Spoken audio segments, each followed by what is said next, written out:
திருக்குறள் சிந்தனை. தனக்கு வேண்டிய உறுதிப்பொருளை உணர்ந்து உற்ற பற்றுகள் ஒழியுமாறு ஒருவன் வாழ்ந்து வந்தால் சார்ந்து வர இருக்கின்ற பிறவித்துயர்கள் சாராமல் போய்விடும். சார்பு என்றால் புகலிடம், உதவி, ஆதரவு, பற்று, கடவுள் என்று பல பொருள்படும்.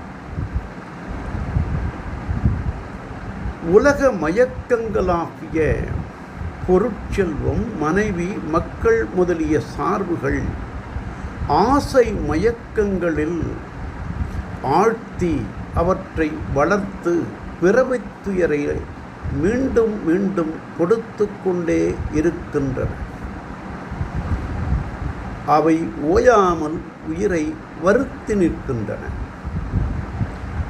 துன்பமயமான இந்த அவல நிலைகளை நீங்கி என்றும் இனிய நல்ல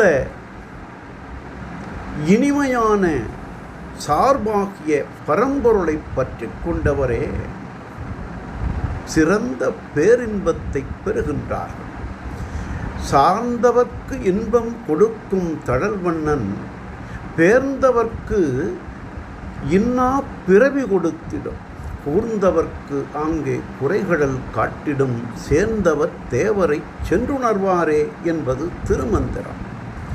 ஆகவே பிறவியை ஒழித்து பேரின்பம் வேண்டுகின்றவர்கள் உண்மையிலேயே இனிய பற்றான சார்பான பரம்பொருளை பற்றி கொண்டால் அவர்கள்தான் பேரின்பம் பெறுவார்கள் என்று தெய்வப் புலவர் மெய்யுணர்தல் அதிகாரத்தில் சார்புணர்ந்து சார்புகட ஒழுகின் மற்ற அழித்து சார்தரா சார்தரு நோய் என்றார்.